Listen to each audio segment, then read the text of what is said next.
Vous connaissez ce personnage, vous? Je connais pas. Et il va y avoir une série dessus. Et oui, bonjour à tous, il va être question aujourd'hui d'une annonce qui a été faite tout simplement hier au moment où je tourne cette vidéo. Effectivement, James Gunn va réaliser une série qui finira donc sur HBO Max autour du personnage donc de Peacemaker, un personnage qui sera notamment présent dans le film The Suicide Squad et qui sera donc interprété, vous le voyez ici, par John Cena. On a énormément de nouvelles. Moi, ce que j'aime dedans, c'est que Marvel nous annonce qu'ils sont en train de tout annuler, ils sont en train de tout décaler, et puis t'as DC, ils sont comme ça en train de se frotter les mains, ils en profitent, ils ont raison, mine de rien. Bref, c'est parti, on va parler de tout ça parce qu'il y a énormément d'infos là-dessus, et bien entendu, je vais vous donner un petit peu mon avis sur cette annonce.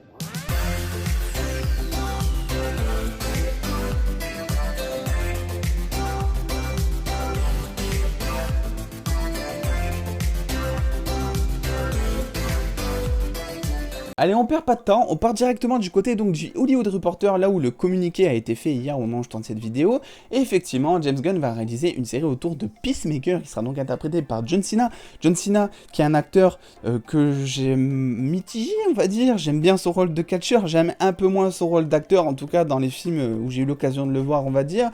Et effectivement, il va y avoir une série préquelle qui va raconter donc les origines du personnage de Peacemaker, avant du coup qu'il soit présent dans The Suicide Squad. Et ça c'est intéressant, on va revenir là-dessus après, vous allez voir pourquoi.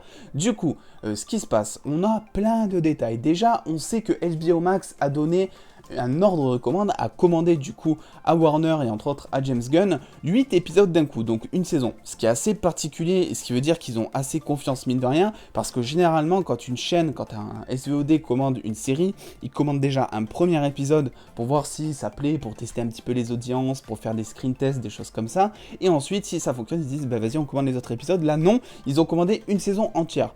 En même temps, c'est James Gunn qui réalise, j'ai envie de vous dire, donc ça peut faire confiance, on va dire, et on sait effectivement que James Gunn, ça c'est sûr, va réaliser donc le premier épisode de la saison 1 donc de Peacemaker, je sais pas le nom qu'aura cette série, mais en tout cas c'est Peacemaker on va dire, qui réalisera aussi potentiellement, donc là c'est de la suspicion, plusieurs épisodes, et que effectivement John Cena sera là pour reprendre un petit peu les origines du personnage de Peacemaker.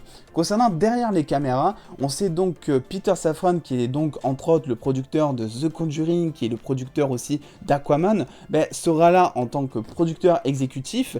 Et là, c'est la grosse surprise parce que je m'y attendais totalement pas. John Cena ici sera producteur, enfin coproducteur exécutif, c'est-à-dire qu'il aura une certaine main, il aura une certaine responsabilité sur la série.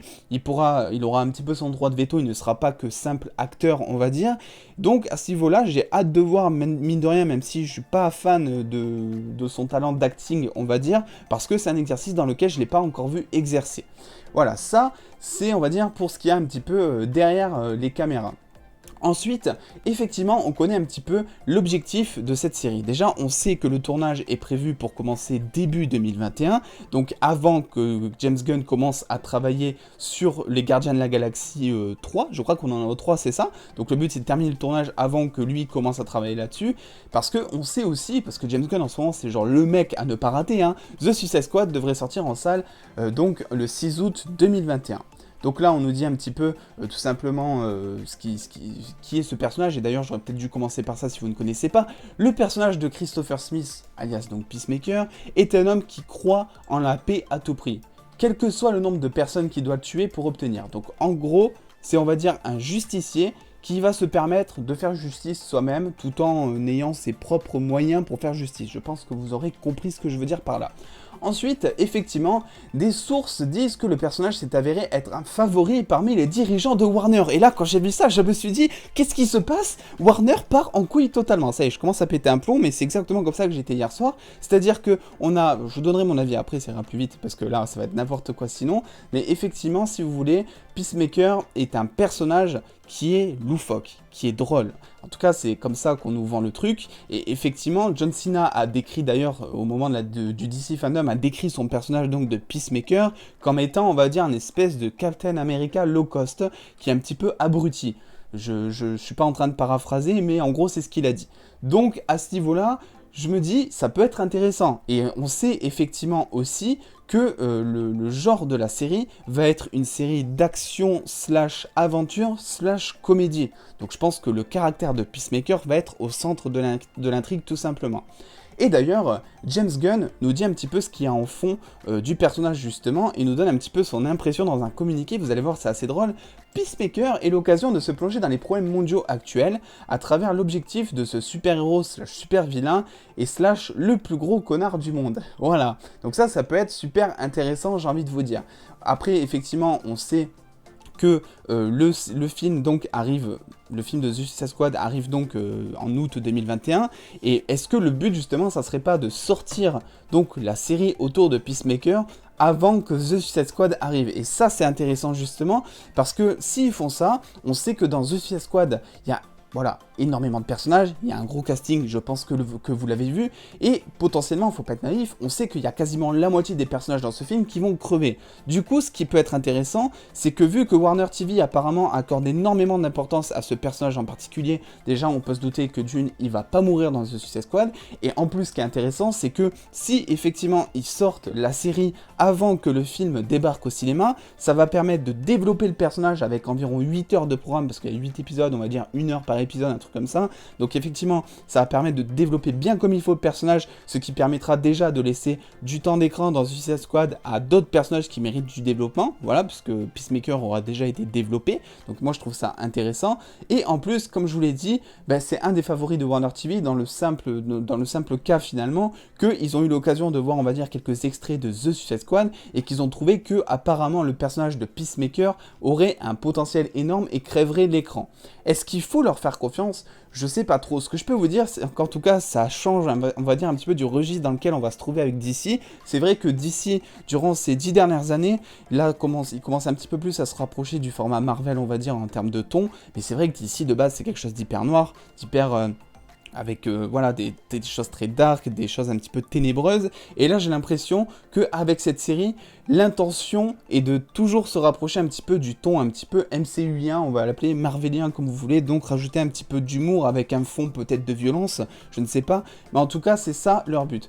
Mon avis là-dessus, c'est que je ne comprends pas en fait ce qui se passe un petit peu chez DC, chez Warner en ce moment, tout simplement parce que dans DC, il y a énormément de personnages qui sont, mais alors, ultra intéressants. Il y a énormément de personnages qui mériteraient une série de 8 épisodes, des personnages que l'on n'a pas eu encore l'occasion de voir à l'écran, des anti-héros par exemple, je sais pas, l'épouvantail qu'on a déjà vu, mais qui a jamais été si bien développé, mine de rien, et qui est pourtant très intéressant, pourrait mériter finalement une série de 8 épisodes. Après, évidemment, le but est de lier cette série avec le reste du Suicide Squad et le reste de l'univers, j'entends bien, mais même, on peut très bien prendre Bloodsport, par exemple, qui va être joué donc, du coup par Idris Elba, qui lui aussi a un background qui est très intéressant, notamment un background avec Lex Luthor, donc Superman, et voilà, il y a des choses à faire à ce niveau-là, et pour le moment, on nous tease une série sur Peacemaker, un personnage que personnellement je ne connais pas, et qui du coup, si je ne le connais pas, je pense, fait pas partie des plus gros personnages de l'univers d'ici, mais mine de rien, ça peut être intéressant dans le sens où ça va partir d'un côté humoristique. Après, concernant les fans, je suis pas sûr que ce soit forcément une bonne idée, parce que c'est vrai que les fans de DC, finalement, ce qu'ils aiment chez DC, c'est le côté dark, c'est le côté sombre. Si tu veux voir un truc avec humour super-héroïque, tu vas voir Marvel, tout simplement. Moi, j'adore Marvel, j'adore DC, mais justement, si j'aime les deux, c'est parce que les deux sont complémentaires et les deux sont différents. Là, ça me gêne un petit peu, surtout John Cena, je pense que honnêtement, dans le genre un petit peu comédie, je pense qu'il se débrouille très bien, en tout cas mieux, on va dire, en tant qu'acteur que dans le genre dramatique, justement. Donc, je pense qu'il arrivera bien à interpréter le personnage, et je pense que oui, le personnage va potentiellement être intéressant à suivre, et surtout attachant, vu que c'est James Gunn qui va développer, et que James Gunn adore justement mettre l'accent sur ses personnages dans le scénario, développer le personnage, leur mentalité, des choses comme ça, mais effectivement, je suis pas, on va dire, le plus gros friand de cette nouvelle, parce que c'est vrai que j'aurais préféré autre chose, et c'est pareil, on sait qu'il va y avoir une série autour de Gotham, autour on va dire, de la police de Gotham, qui va aussi sortir sur HBO Max, normalement en 2021, et là, je vous avais dit la même chose quand j'ai sorti la vidéo, c'est qu'il y a déjà une série Gotham, et ils nous font une autre série Gotham qui va, entre guillemets, être plus ou moins liée avec, de ce que j'ai compris, le Batman et tout ça. Pourquoi pas, j'ai envie de vous dire. Mais c'est vrai que ça mériterait peut-être meilleure réflexion. On a des personnages ici comme Constantine ou Zatanna qui sont très intéressants, Poison Ivy qui est insane aussi, et on nous sort une série sur Peacemaker. Voilà, c'est tout ce que je voulais dire. Je suis assez mitigé sur cette news finalement, n'hésitez pas vous à me donner votre avis en commentaire, et surtout, si vous connaissez bien le personnage, n'hésitez pas à me dire en quoi le personnage pourrait être, on va dire, intéressant dans une série, parce que c'est vrai qu'au final, je connais peut-être pas assez le personnage pour pouvoir, on va dire, juger à 100% si ça peut être une bonne ou une mauvaise idée, mais de loin, je n'ai jamais ou quasi jamais entendu parler de ce personnage. Bref, n'oubliez pas de lâcher le petit pouce bleu si cette vidéo vous a plu, de vous abonner avec la cloche de notification si j'arrive à parler un jour. Et en attendant les dos, on se revoit très vite, prenez soin de vous, des bisous les dos.